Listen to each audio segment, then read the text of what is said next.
السلام عليكم ورحمة الله وبركاته. ازيكم عاملين ايه؟ يا رب تكونوا بخير وبصحة وعافية ورمضان كريم عليكم. ان شاء الله هنعمل مع بعض الجلاش الحلو والصوابع الجميل ده مع بعض. يلا تعالوا نشوف هنعمل ايه سوا. معايا هنا مكسرات بندق وسوداني، وكمان معايا نص كيلو جلاش.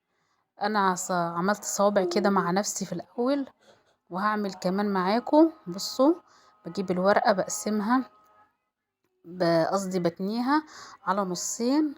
خلاص، واجي بالعرض كده واوزع عليها سمنه، وبعد كده اجيبها بالطول وافضل الفها.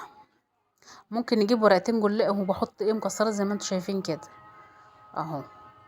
خلاص، بحط بس فيها سمنه من جوه ضروري، ولو ما حطيناش عادي احنا برضه هنحط من فوق الوش، وكده كده هيبقى فيها سمنه يعني عادي، هتبقى مورقه في تلك الحالات.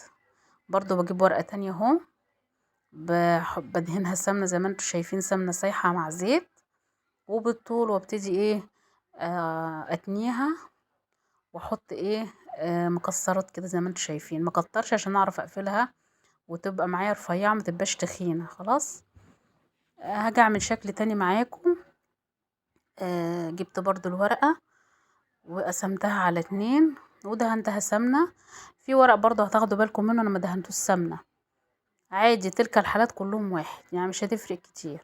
واجيبها برضو بالطول، واجيب بقى زي ما انتوا شايفين اللي هو السيخ كده بتاع الفرن، واقوم لفه عليه لفه لفه لفه لحد اخر الورقه، وبعد كده افضل اضم الورقه على نفسها اهو زي ما انتوا شايفين كده. بس بما ان الورق ده كان ناشف شويه، ما كانش طازه قوي برضو، فكان شويه كان ما كانش مظبوط الظبط اللي انا عايزاه.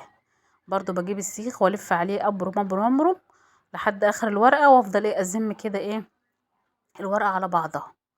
خلاص، بصوا الشكل بيبقى احسن من كده لما يكون الورقه ناعمه عن كده. بصوا اهي، برضو هنجيب الاخيره كانت متقطعه ازاي اهو زي ما انتوا شايفين. ندهن سمنه، ده نص كيلو جلاش يا جماعه. نجيبها برضو بالطول، عشان لو جبناها بالعرض، انا جبت واحده بالعرض هنا كانت كبيره قوي، ما نجيبها بالطول كده احسن. وافضل الف على السيخ واضمها على بعض، وزي ما انتوا شايفين الفها على نفسها. شفت الورقه عامله ازاي عشان ما كانتش صبحه. خلاص، او وكمان كان ما كانش متغطي الغطا الكافي، لازم الجلاش يتغطى الغطا الكافي عشان ما يتقطعش كده. جبت صينيه تانية بقى ودهنتها سمنه، وحطيت فيها الوحدات اللي هم المدورين دول لوحدهم كده، وهدهن برضو وشهم سمنه، وهدهن برضو على اللي هم اللي عاملين زي اللي هم الرفيعين دول زي الصوابع كده سمنه، وهحط عليهم مكسرات. خلاص، حطيت المكسرات دخلتها على درجة حرارة 200، خدت لون من تحت وبعد كده من فوق.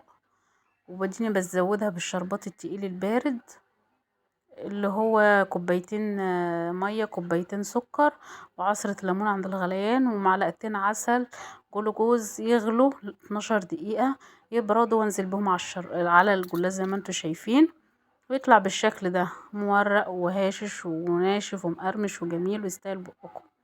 اتمنى من قلبي تجربوه، وما تنسوش اللايك والاشتراك، والسلام عليكم ورحمة الله وبركاته.